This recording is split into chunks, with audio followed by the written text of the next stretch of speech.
Hey everyone, it's Daniel here with another Cubatica chat. So the topic of today's chat is how to create great ads that won't piss Facebook off. And the reason that we're talking about this is we get a lot of people who reach out to us and say, hey, I want to run my own ads, or I am running my own ads, but I'm really struggling to create the creatives I want that get my product or service across in the way I want, that are effective, that have good conversions without running afoul of Facebook's policies. That's very understandable. So every ad network has the rules and regulations they have, and some of them are the same across most of them for, common sense stuff. For example, no hate crimes, you're not allowed to, be racist or bigoted or things like that, which are all good things, right? But then there are also some things that make it a little harder for us as advertisers, and Facebook has a lot of these. Stuff like you're not allowed to use personal attributes. You're not allowed to kind of call out a specific group of people. You're not allowed to talk about certain things. You're not allowed to run certain products. So the topic of today's video and the thrust of today's video is how can you get in the headset of working with Facebook and writing ads that Facebook likes without killing your conversions overall? So we've been running Facebook ads, Cubatica, for years and years. We've seen multiple policy changes kind of come and go. We've seen different ways they use their AI to flag certain things and all that kind of stuff. So we have a lot of experience here. And what I'm about to share with you, what I've distilled, is kind of our best practices in a broad sense for writing ads. So the first thing that I want to talk about here is I've found personally, and this is the way that we train our copywriters and the people who work with us, our ad creative guys, everything like that. The question we want to answer is, how can I work with Facebook? How can I work within the realm of what they deem acceptable without kind of neutering my ads, neutering my conversion rates, and basically, driving up my CPA and all those things that we want to keep low. So I find that the best thing to do is kind of in my head, instead of thinking, well, I can't do this, I can't do that, I can't do this, I can't do that. What we really look for is what can we do and what is effective, and let's build from there. So we have 5 points here that we can kind of talk about, and I'm just going to go through them one by one here. So first thing to understand is some people talk about gaming the system. Now, I'm going to be the first person to admit I've been personally involved in marketing for over a decade now. There are many, many, many advertisers and marketers, especially direct response people, who really push the envelope in what is and isn't, what you can and can't say, basically. So there's a school of thought that pushing the envelope, so to speak, is always going to get you the best results. The more that you can kind of be very direct, the more that you can do all these things direct response style that Facebook really doesn't like, the better off you'll be. I think there is some truth to that. I would be lying if I said that wasn't a train of thought that's worth on some level pursuing.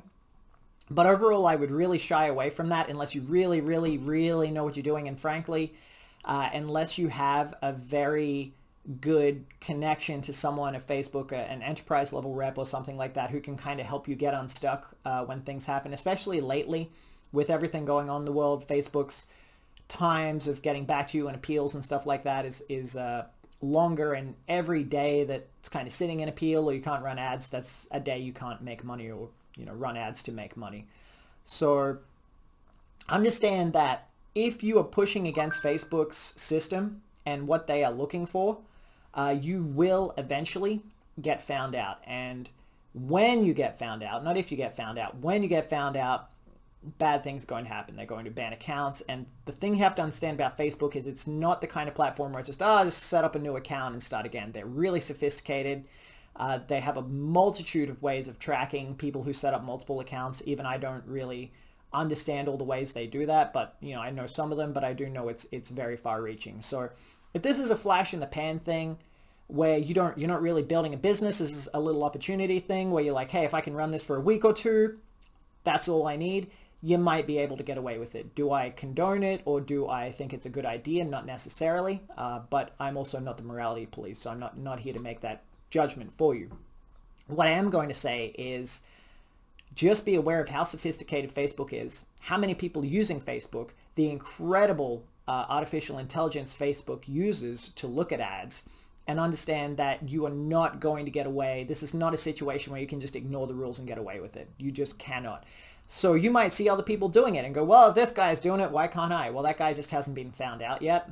And when he does, it's not just going to impact that ad. It's going to impact his whole account and probably all the other accounts that that person is associated with. Almost like when the IRS audits you or audits an accountant, they audit everyone. So just be aware of that.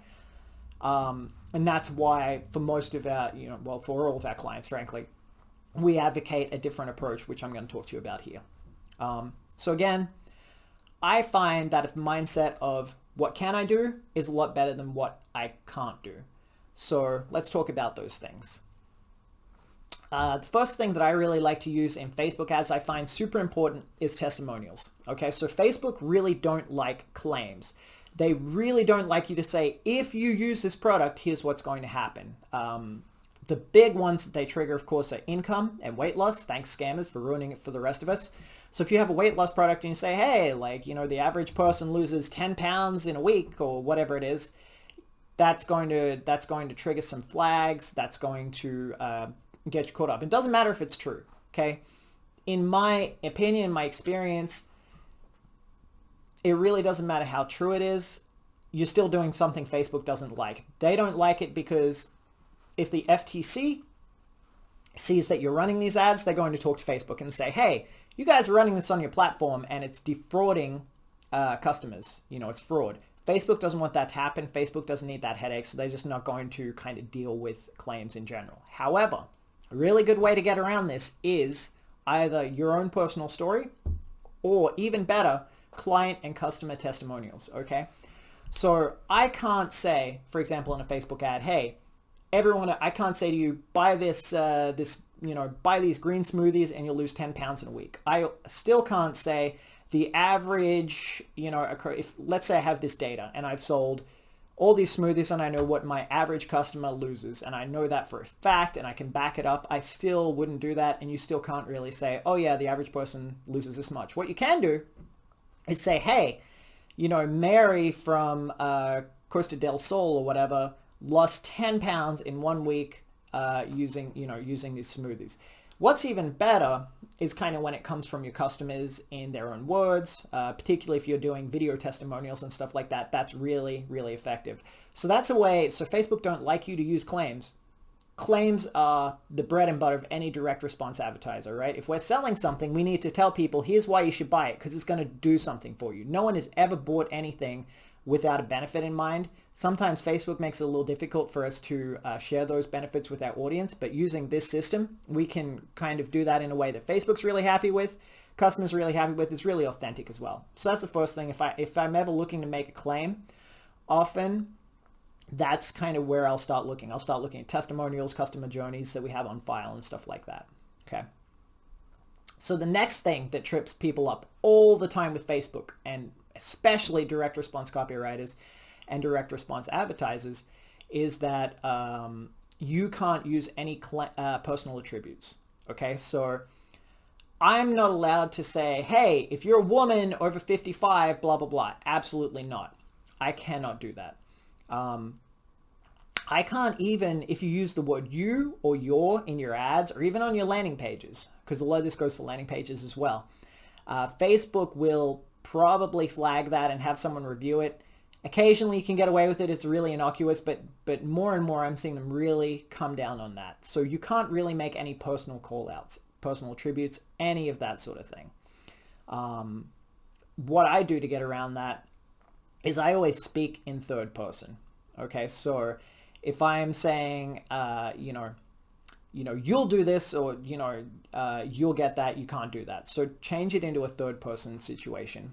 By the same token, you can't really speak as, hey, if you're over 50, a woman over 55, you can't say that. But there are ways that you can kind of signal that that's the audience you're looking for. Part of that is just the problem. If I'm selling, let's say, for example, a product that helps people with the hormonal changes that come with menopause, I already know that that's anyone who's reading that ad, anyone who's interested in that, I already know they're kind of in my target market, right? Because no, very few, at least, men are going to be looking at that product, and very few young women, for example, are going to be looking at that product. So already, by mentioning the symptoms, the things that come up, the things in their life, I can kind of work around that a little bit without directly calling them out. So it's a bit of a game where you have to almost be aware of what you're saying and almost speak in code.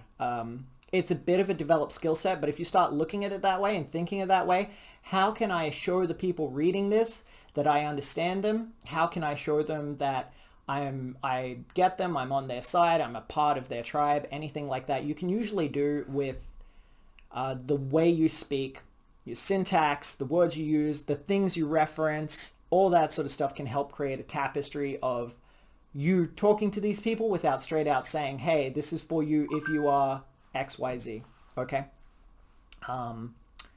So the third thing that I'm finding a lot of people really struggle with is a lot of direct response advertisers really like to sell using doom and gloom and fear. And that's almost, well, it is really understandable because there's a straight up fact of human nature that anyone who's in sales knows, which is it's a lot easier to sell someone a solution for a problem they're having right now than a problem they may have or will have in the future, okay?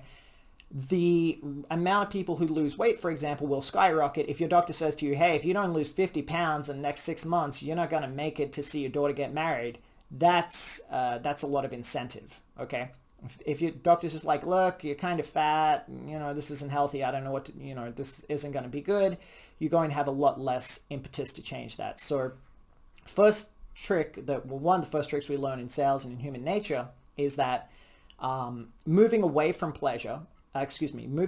pain is a much stronger reason for the human nature to do things than moving toward pleasure. So therefore, when we write our ads and we come up with our concepts and stuff, let's say we're selling a home security system, we're unlikely to say, hey, keep your family safe. We're going to talk about, that crazy news story where that guy broke in and, terrible things happened. Okay. But on Facebook, we can't really do that. So you just have to focus on the positive side of the problem. It's almost a perspective shift. So again, the home break-in example, I would be talking about security. And I would extrapolate that. I'd talk about how people feel, maybe you could do something like, hey, family lives are a lot better with security systems because there's less tension, there's less anxiety, there's less fear, there's less of all that sort of stuff. And there are a lot of ways to do that. And this is kind of going off on tangent that I don't want to dive into too deeply and kind of cut off the portion of this message that I'm talking about. But basically, whatever the fear is, you've always got to think positive. Always think the ideal solution. Always think the dream, and then that's what you're selling. And of course, that goes back to number 1 or number 2, whichever one it was, where we talked about don't make claims and don't make personal attributes. I guess that's both of them. But so it all kind of works together. But if you start to think in terms of positive stories, if you start to think in terms of ideal outcomes, that'll help you a lot there. Second last point is that I always think when I'm writing these ads, pretend I'm at a dinner party. So what does that mean? That means don't mention sex, don't mention religions, don't mention politics, don't mention anything that would be unwelcome to your, to anyone. Like if you think the average sort of, lady in their 50s or something like that who, may not like to hear any crass or uncomfortable things. Just imagine you're going to, what I think is like, cool, I'm going to dinner at, I'm married now, but in my head, right, I'm going to meet my girlfriend's parents for the first time. What are the topics I want to avoid here? And I kind of put that list together in my head. Don't say that stuff in your ad, okay? Don't talk about the state of the world right now, and especially in 2020, we're struggling, right? Things are challenging for a lot of us in a lot of different ways, but you really can't go into that stuff. You can't talk about the worst case scenario. You can't talk about religion and politics and stuff like that. So just kind of keep it out of it as much as possible. You may be able to find ways to allude to it, but honestly, unless you're doing something very strange and fringe in which you have to talk about that, I would avoid it. Now, I have seen people successfully and for a long time, run quite well when talking about things of, if you're mentioning religion positively. Okay, so let's say that you're selling a something aimed at Christians that's positive and uplifting. Maybe you're selling Bibles. You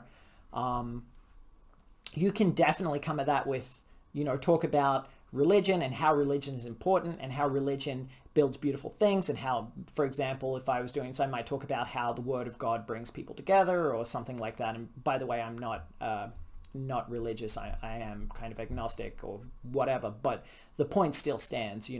If you're putting that together, that's kind of where you'd go with it. So you can do positive stuff in terms of religion and politics. Politics is iffier than religion. Religion almost sits in like a First Amendment kind of space. Now, obviously, Facebook don't need to follow the First Amendment because it's a private platform, but they still don't want people, they're playing the game of we don't want to restrict free speech where we don't have to. So if you speak about religion positively, you can get away with it. Politics is a little more shady. I would probably, again, unless you're really, really good at this stuff, that's probably something I'd avoid. Okay. And the last point that I want to get around is be very careful about celebrity stuff. So we talk about proof, we talk about social proof. It's a wonderful tool to be able to say, oh, so-and-so endorsed this or so-and-so endorsed that. And there are definitely times where that makes sense. If you have a big, influencer or celebrity who kind of endorses your brand, then that almost falls under more a testimonial situation. But you have to be very careful about using celebrities or key figures from history to promote what you are doing, unless they've kind of straight out come out and said, hey, I love your specific product. You could probably get away with, hey, I love this specific concept. But even that actually gets pretty dicey. So just be aware of that. If your argument is, I don't know, 50 Cent or whoever thinks that, I have the best microphones, or, you could probably do that. If it's 50 Cent thinks that wireless microphones are great, that's getting a little bit sketchier. So just be aware of that. And all of this, is always a risk-reward situation, right? So there may be times you want to do that. And my experience with Facebook and the experience of our team generally, but I can't speak to whether this is a global phenomenon or it's just our experience, is that if most of your ads are compliant and you throw in a few that are pushing it but still kind of in the gray area, even if those ads get banned, well, if the ads get banned, it's not that big a deal. You can always try submitting them again, or you can just let it go, right?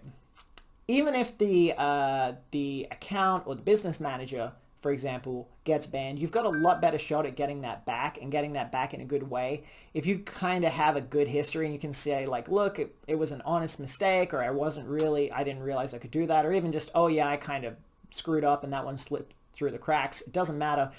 If you can demonstrate a history of more or less doing the right thing, then the times when you don't necessarily do the perfect job, you can explain away a lot better than if they look at your account and every single ad has been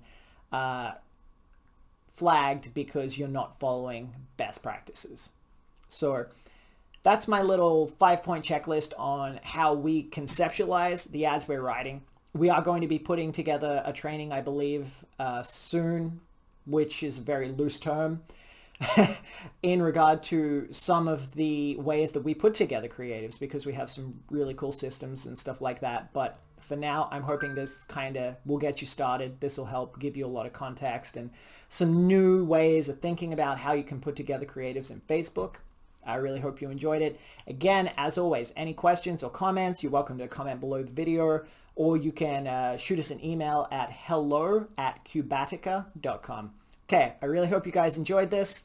Have a great week and see you in the next episode of Cubatica Chat.